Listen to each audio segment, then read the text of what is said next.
স্বামীর মতো এরকম করুণ পরিস্থিতির কোনো সন্তান, কোনো স্বামী বা কোনো পিতার যেন না হয়। আমার মৃত স্বামী আসিফকে তাদের হাতে থাকা লোহার রড দিয়ে মারতে আরম্ভ করে।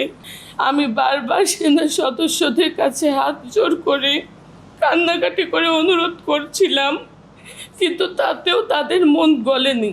আমার মৃত স্বামীকে পুনরায় সোফার সাথে বাঁধে এবং দ্বিতীয় দফায় ইলেকট্রিক শর্ট দেয়।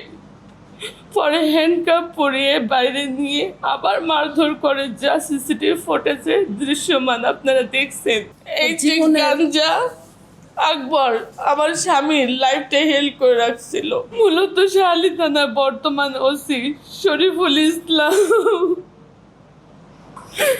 ফ্যাসিস্টের সহযোগী হওয়ায় ফ্যাসিস্টের পুনর্বাসন। বাংলাদেশের একমাত্র স্মার্ট সিটি বসুন্ধরা এখন আরো নিরাপদ, আধুনিকতায় আরো এক ধাপ এগিয়ে। করার প্রচেষ্টার কারণে আমার মৃত স্বামী এবং তার সঙ্গে অন্যরা প্রতিবাদ জানায়। আর এতেই ফ্যাসিস্ট দস্যুর ওসির চক্ষুশূল হয়ে পরিণত হয়। সেনা সদস্যরা মৃত স্বামীকে মারধরের সময় বারবার বলছিল, ওসির সাথে বিয়াদবি করিস, ওসির সাথে বিয়াদবি করিস। আমি মৃত আসিফ শিকদারের স্ত্রী মেঘলা খাতুন। আমার মৃত স্বামী আসিফ শিকদার 20 জুলাই 2025 রাত 11টার বাসায় আসে।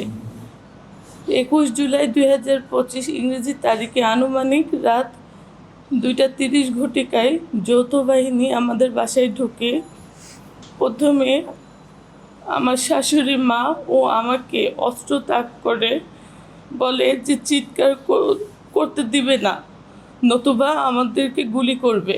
এরপর আমার মৃত স্বামী আসিফকে তাদের হাতে থাকা লোহার রড দিয়ে মারতে আরম্ভ করে বাহিনী কিছু সদস্য। বাকি সদস্যরা বাসার টিভি, শোকেস, আলমারি মানে যাবতীয় যা ছিল ভাঙচুর করে।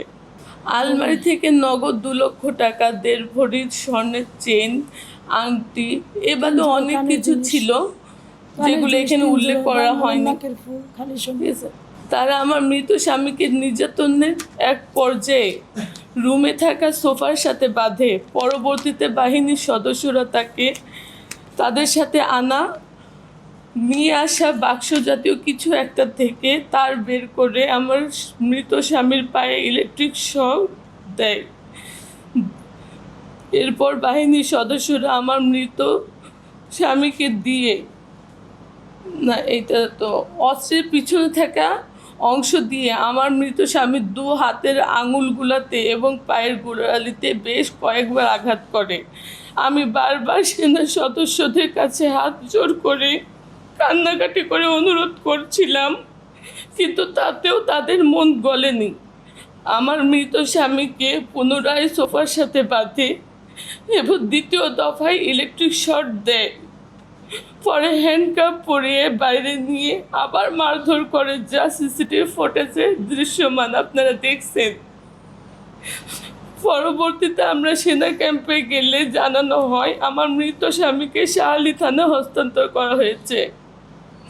আমার শাশুড়ি মা থানায় গিয়ে দেখতে পান আমার মৃত স্বামী থানার বারান্দায় ফেলে রাখা হয়েছে। আমার মৃত স্বামী তখন আসিফ শিকদার তখন পানির জন্য কাতরাচ্ছিল।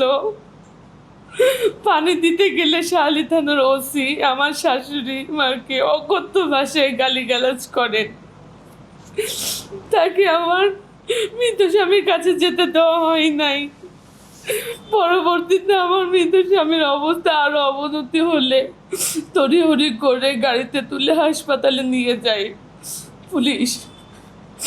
কর্মরত চিকিৎসক তখন তাকে মৃত ঘোষণা করে। মূলত শাহালি থানার বর্তমান ওসি শরীফুল ইসলাম ফ্যাসিস্টের সহযোগী হওয়ায় ফ্যাসিস্টের পুনর্বাসন করার প্রচেষ্টার কারণে আমার মৃত স্বামী এবং তার সঙ্গে অন্যরা প্রতিবাদ জানায়। আর এতেই ফ্যাসিস্ট দস্যুর ওসির চক্ষুশূল হয়ে পরিণত হয়। সেনা সদস্যরা মৃত স্বামীকে মারধরের সময় বারবার বারবার বলছিল, ওসির সাথে বিয়াদবি করিস, ওসির সাথে বিয়াদবি করিস। মূলত আমার স্বামী আসিফ শিকদার ছিল জুলাই আগস্ট 2024 এর সম্মুখ সারির যোদ্ধা। খুনি হাসিনার সময়ে বাড়ির বাইরে থাকতে হয়েছে, বাড়িতে থাকতে পারেনি, বারবার কারাবরণ করেছে, যার ফলে ফ্যামিলি থেকে বিচ্ছিন্ন ছিল। কারাগার ও কোর্টে যাতায়াত ছিল তার নিত্যদিনের। ফ্যাসিস্ট হাসিনার সময় গত 2024-এর 20 জুলাই আমার মৃত স্বামীকে গ্রেফতার করে এই শাহালি থানায় নিয়ে নির্মম নির্যাতন করা হয়। পরবর্তীতে ফ্যাসিস্ট হাসিনার মুক্ত সেই বাংলাদেশে এই জুলাই মাসে জুলাই গাদ্দারদের হাতে ফ্যাসিস্ট হাসিনা দোসরদের চক্রান্তের শিকার হয়ে প্রাণ হারায় আমার প্রাণপ্রিয় স্বামী। ও রাজনৈতিক পরিচয় তো ভালো লাগছে। স্বামী আসিফ শিকদারের রাজনৈতিক পরিচয়।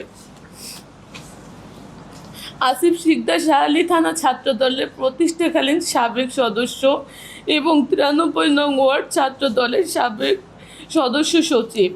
আসিফ শিকদার শাহালি থানা যুব দলে প্রায় 7-8 বছর ধরে থানার ব্যানার বিভিন্ন মিছিল, মিটিং, প্রোগ্রামে সক্রিয় ছিল আমার স্বামী। এই ঘটনায় শুধু একটি বিচারভুক্ত হত্যাকাণ্ড নয়, এটি নতুন বাংলাদেশ বিনির্মাণের আদর্শিক গণতান্ত্রিক রাষ্ট্রের চেতনা ও মানবাধিকারের প্রতি চরম অবহেলার বহিঃপ্রকাশ।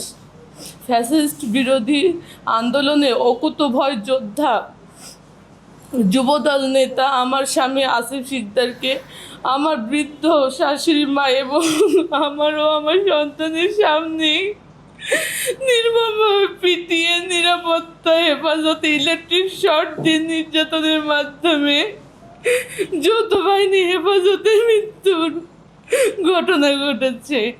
এ ধরনের ঘটনা একটি উদ্বেগজনক, যার ধারাবাহিকতা সাবেক ফ্যাসিস্ট হাসিনা সরকার আমলে বিচারবহির্ভূত হত্যাকাণ্ডের কথা স্মরণ করিয়ে দেয়। আমি স্পষ্টভাবে বলতে চাই, বিচারভূত হত্যাকাণ্ডের মাধ্যমে বিরোধী মত দমন ন্যাক্কারজনক অপচেষ্টায় আমি কখনো মেনে নেব না। আমি আমার মৃত স্বামীর ব্যাপারে এই ঘটনায় স্বাধীন ও নিরপেক্ষ তদন্ত দাবি করছি এবং দায়ী ব্যক্তিদেরকে দ্রুততম সময়ের মধ্যে চিহ্নিত করে আইনি আওতায় আনার জন্য সংশ্লিষ্ট কর্তৃপক্ষের প্রতি জোরালো অনুরোধ জানাচ্ছি। এবং এ ধরনের ঘটনা নাগরিকদের মৌলিক অধিকারের প্রতি চরম অবহেলা ও মানবাধিকার লঙ্ঘন বলে আমি মনে করছি, যা রাষ্ট্রের আইন শাসন ও ন্যায় বিচারের ভিত্তিকে ধ্বংস করে দেয় এবং একটি সভ্য সমাজের জন্য অত্যন্ত লজ্জাজনক।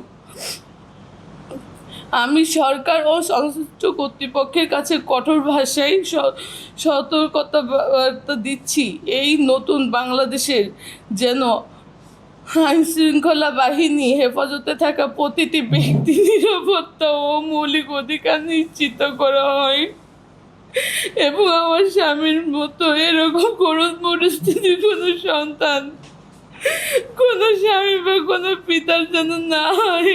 তার কোনো প্রকার মামলা ছিল না। তাহলে যৌথবাহিনী কেন, কি কারণে?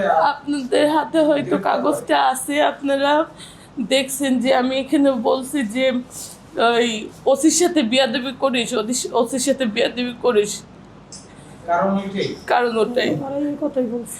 তাদেরকে আমরা আমাদের যখন বন্দুক তাক করা হলো, তাদেরকে আমরা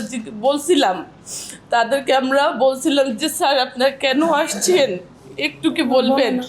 আমাদেরকে বলে যে ফার্স্টে যখন আমরা দরজা খুলছি, আমরা বলি সামান্য ইনকোয়ারি করে আমরা চলে যাব।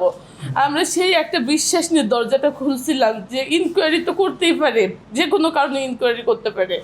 এখন তারা এসে আমাদেরকে বন্দুক তাক করে একটা রুমে আটকানো হয়। তারপরে আসিফকে তো ওইভাবে মারধর করছে। আমরা অনেক জিজ্ঞেস করার চেষ্টা করছি যে স্যার কিছু তো বলেন যে আপনার এইভাবে কেন মারতেছেন, ও তো মরে যাবে, আপনার বিনা কারণে কেন মারতেছেন। আমাদের বলে চুপ কর না, তো এখানে শুট করে দিব।